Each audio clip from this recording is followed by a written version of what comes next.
तर मित्रांनो, माझ्यासाठी फक्त देवाकडे एकच प्रार्थना करा की मी लवकर बरा व्हावा. माझी एवढीच अपेक्षा आहे सर्वांकडे. मला कुणाकडनं काही पाहिजे नाही. माझ्याकडे काही नसू द्या. माझ्याकडे जे आहे ते विकून मी दवाखाना करेन. मला कुणाचा रुपया खायला नको. पण माझी एकच अपेक्षा आहे की मी ज्या आज त्रासामध्ये आहे ते त्रास माझा लवकर बरा व्हावा. आणि आता गाडी सोडतो मी.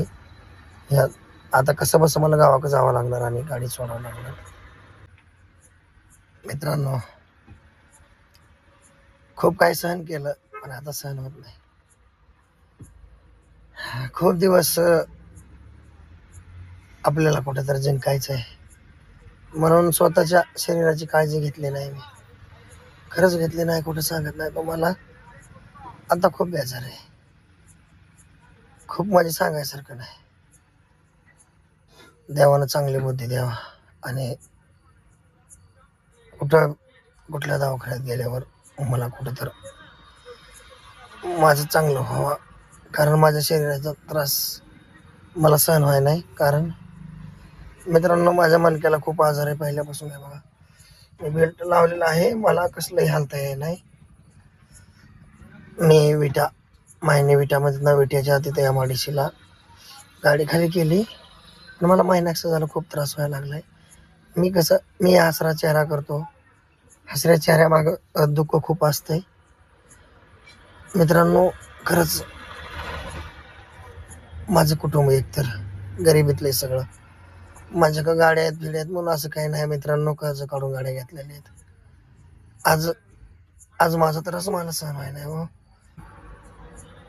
माझी परेशानी मला माहिती आहे मित्रांनो. खरंच माझ्या कुटुंबाला सहन होत नाही अगोदरच. कारण माझे सगळे आई दुखण्यातच आहे. आईचं ऑपरेशन करायचं मणक्याचं, त्याच्यात माझं पण अगोदरच ऑपरेशन करता करता वापस आलेलो होतो. पण आता मित्रांनो, मणका हलला आहे माझा. मला कसलाही सहन व्हाय नाही.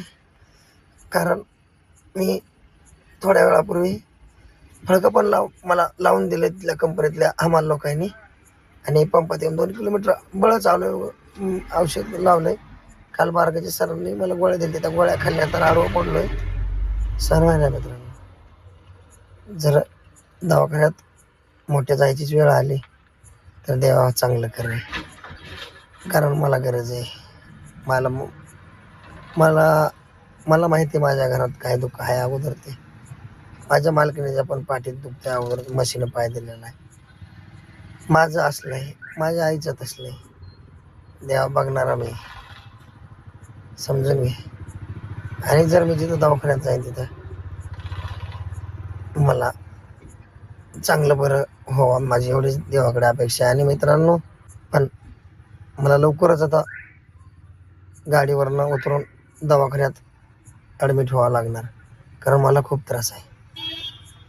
तर मित्रांनो, माझ्यासाठी फक्त देवाकडे एकच प्रार्थना करा की मी लवकर बरा व्हावा. माझी एवढीच अपेक्षा आहे सर्वांकडे. मला कुणाकडनं काही पाहिजे नाही. माझ्याकडे काही नसू द्या. माझ्याकडे जे आहे ते विकून मी दवाखाना करेन. मला कुणाचा रुपया खायला नको. पण माझी एकच अपेक्षा आहे की मी ज्या आज त्रासामध्ये आहे ते त्रास माझा लवकर बरा व्हावा. आणि आता गाडी सोडतो मी. ह्या आता कसं बसं मला गावाकडे जावं लागणार आणि गाडी सोडावं लागणार. आशीर्वाद राहू द्या. मला लवकरच ऑपरेशन करावं लागणार आहे. मित्रांनो, आपला आशीर्वाद ठेवा बस.